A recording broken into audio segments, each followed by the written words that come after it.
안녕하십니까. 바른 목소리 정북방송을 찾아주셔서 감사합니다. 며칠 전만 해도 서당골님이 전파가 아깝다는 그런 안티성 댓글을 다셨거든요.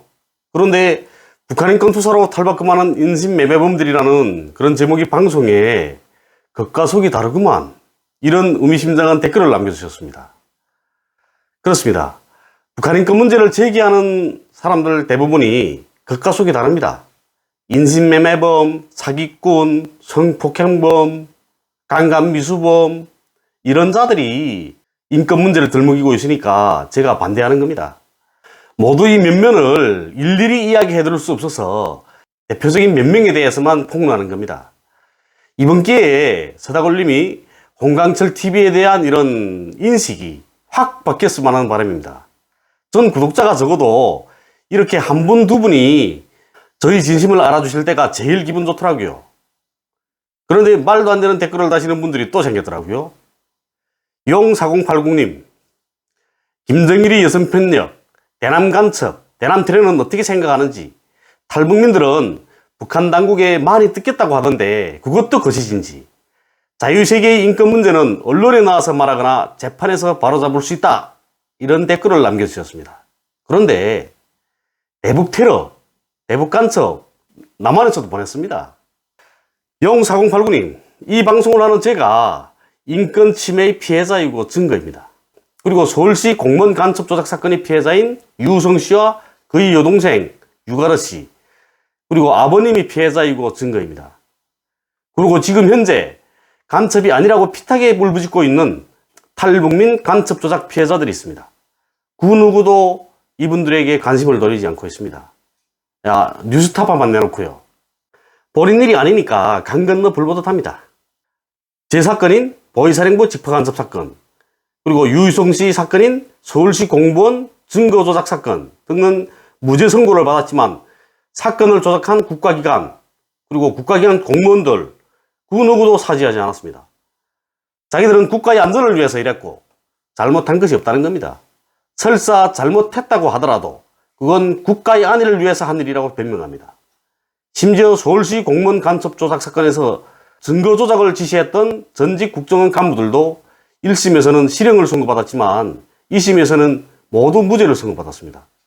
그럼 잘못은 누구에게 있는 겁니까? 저에 대한 간첩 조작 사건, 유성씨 간첩 조작 사건, 이거 언론에서 적게 떠들어서 재판에서 밝혀지지 않아서 가해자는 없나요? 이런데도 인권 문제는 언론과 재판을 통해서 쉽게 해결할 수 있다고 하십니다. 2018년 12월 11일 새벽 3시 홀로 석탄운반용 벨트 컨베어를 점검하던 24살의 김용균 청년이 벨트 끼어서 사망했습니다. 또 다른 김용균들이 나타나면 안 된다고 온 사회가 떠들었습니다. 그런데 고용노동부가 밝힌 2019년 산업재해 발생 현황에 따르게 되면 2019년 산업재해 재해자 수는 10만 9,242명이고 산업재해 사망자 수는 2,020명이라고 합니다. 2018년에 비해 산업재해자 수는 6,937명이 증가했고 사망자 수는 122명이 감소했습니다. 사람의 목숨은 파리 목숨이 아닙니다. 온 사회가 현장 안전을 가지고 떠들고 있었는데 매일 평균 5.5명씩 사고로 목숨을 잃었다는 겁니다. 이런데도 인권 문제는 언론과 재판을 통해서 쉽게 해결할 수 있다고 생각하십니까? 김정일이 여성 편력, 용4089님께서 본인의 눈으로 직접 보셨습니까? 제가 73년생 소띠입니다. 근데 저희 또래 친구들 대부분이 결혼을 2번 이상씩 했습니다. 그래서 우리 친구들 한결같이 말합니다. 우리 또래는 장가 한 번 가면 팔자가 아닌 것 같다, 이렇게요. 우리 또래 친구들은 여성 편력이 있어서 그랬나요? 최고 지도자는 결혼을 꼭 한 번만 해야 되나요? 우리 걸그룹을 보고 환호하는 오빠부대, 삼촌부대 팬들이 계시죠. 심지어 탈북민들이 출연하는 이제 만들어갑니다나 모란봉 클럽, 유튜브에 출연하는 이런 사기꾼 탈북 여성들에게도 팬들이 계시더라고요. 그분들도 그러면 특이한 여성 편력이 있어서 그러십니까? 반대로 방탄소년단을 좋아하는 전 세계 소녀 팬들이 있습니다. 나훈아를 좋아하는 중년 여성 팬들도 계시죠. 그분들도 무슨 남성 편력이 있어서 그러는 겁니까? 그들이 부르는 노래가 좋아서, 그래서 그들을 만나면 반가워서 좋아하는 겁니다.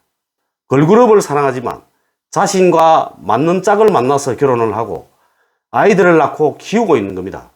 걸그룹 멤버들을 이성으로서가 아니라 여동생처럼, 그리고 자신이 고뇌 많은 삶을 노래와 춤, 웃음으로 위로해주는 걸그룹, 아이돌 그룹 멤버들을 자기 영이 한 부분으로 생각하고 있기 때문에 사랑하고 아끼고 그들에게서 무슨 일이 생기게 되면 함께 슬퍼하는 겁니다. 북한의 최고 지도자도 마찬가지입니다.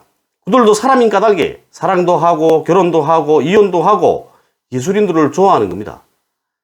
그걸 가지고 특이한 여성 병력이라고 하시면 안 된다는 겁니다. 그리고 최고 지도자가 누구하고 바람 피웠는지를 알 정도의 그런 사람들이 대한민국에 왜 옵니까? 그리고 탈북민들이 북한 당국에 뜯겼다는 이야기는 북에서의 그 사회적 과제에 대한 이야기를 보고 하는 주장인 것 같습니다. 그런데 그건 자본주의 사회에서처럼 의무적으로 내야 하는 세금과는 전혀 다른 겁니다. 이런 실례를 들을 수 있습니다. 건설장들과 인민군대를 지원하자고 가정에서 장갑 몇 컬레씩 만들어내라고 하는 경우들이 있습니다. 그러면 가정들에서 낡은 옷들을 뜯어가지고 장갑을 쥐어서 이렇게 내는 거죠. 장갑을 만들 시간이 없는 세대들은 돈을 내겠으니까 인민반장이 대신 장갑을 싸서 내주오, 이러는 겁니다.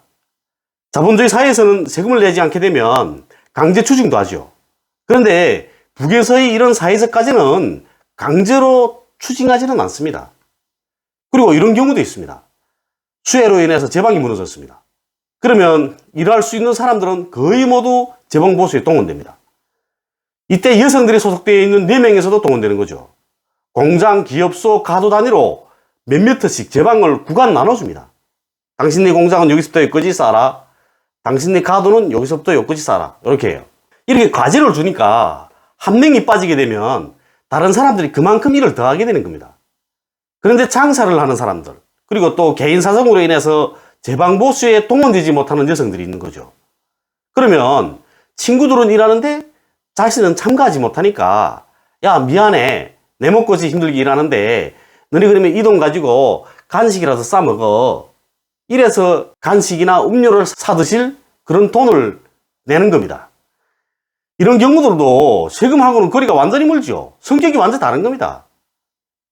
이렇게 오늘 댓글들에 대한 이야기는 여기서 마무리하고 본방송을 진행하려고 합니다. 요즘 대선으로 뜨겁습니다. 민주당에서는 대통령 후보 경선을 진행하고 있고요. 그리고 또 제1야당인 국민의힘에서도 여러 명의 대통령 후보들이 나서서 맹렬히 선거운동을 하고 있습니다. 저희 2심 재판장님이 국민의힘 대통령 후보로 나서신 최재형 전 감사원장님이십니다. 저를 간첩이라고 하시는 분들, 그분들 그 최재형 대통령 후보님께 찾아가서 저 홍강철이 간첩인데 왜 무죄를 선고했냐, 이렇게 항의하시는 게 좋을 것 같습니다. 2심에서는 1심에서 미처 파악하지 못한 문제들, 그리고 또 우리 변호사님들도 그리고 우리 또 변호사님들도 생각하지 못했던 문제들까지 모두 찾아내서 제가 왜 간첩이 아닌지에 대해서 구체적으로 판단해 주셨습니다. 제가 간첩이면 가족 모임에서 애국가를 부르실 정도로 보수적인 최재형 전 감사원장님이 무죄를 선고했을까요? 재판장님의 심중에 조금이라도 간첩인 것 같다는 생각이 들었으면 무죄를 선고하지 않았겠죠. 우리 대한민국 법원이 진보적이지 않다는 건 모두가 알고 있는 문제가 아닙니까? 대통령 선거를 치르려게 되면 많은 돈이 필요하죠. 그리고 또 대통령 선거를 위한 이런 조직이 있어야 하고 선거운동을 또 해야 합니다. 그걸 여기 대한민국에서는 민주주의라고 말하고 있고, 북한에서는 선거를 남한처럼 치르지 않기 때문에 북한에서 하는 선거는 민주주의적이지 않다, 이렇게 말하고 있는 거죠. 그러면 북한 정당들의 선거는 어떤 방식으로 하는지 여기에 대해서 이야기하려고 합니다. 북한의 조선노동당은 헌법에서 조선민주주의인민공화국은 조선노동당의 용도를 받는다고 밝힐 정도로 국제사회에서 말하는 일당 독재를 실시하고 있습니다. 똑같은 현상을 놓고 북한에서는 어떻게 말하냐면 인민들의 절대적인 지지와 믿음을 받고 있다, 이렇게 말하고 있습니다.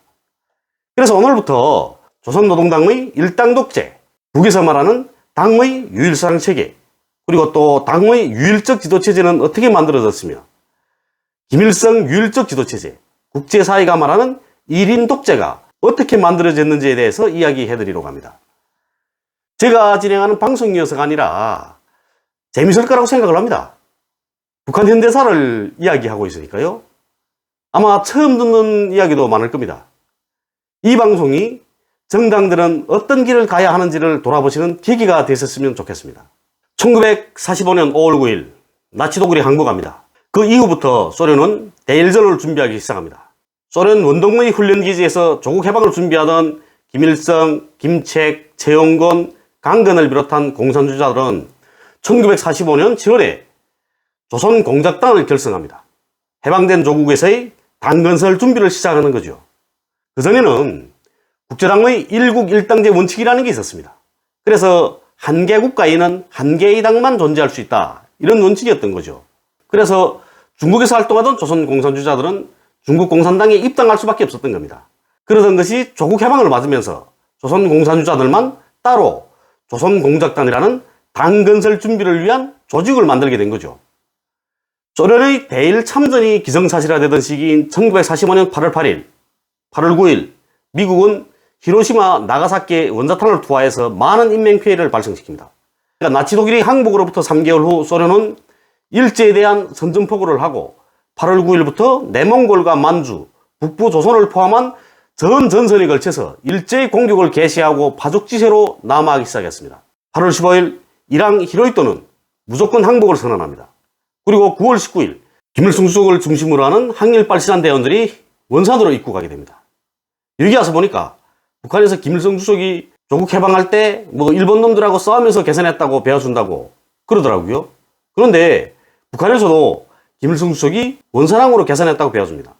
다른 대원들은 진격하는 소련군이 앞장에서 진격로를 열었다고 배워주고 있고요.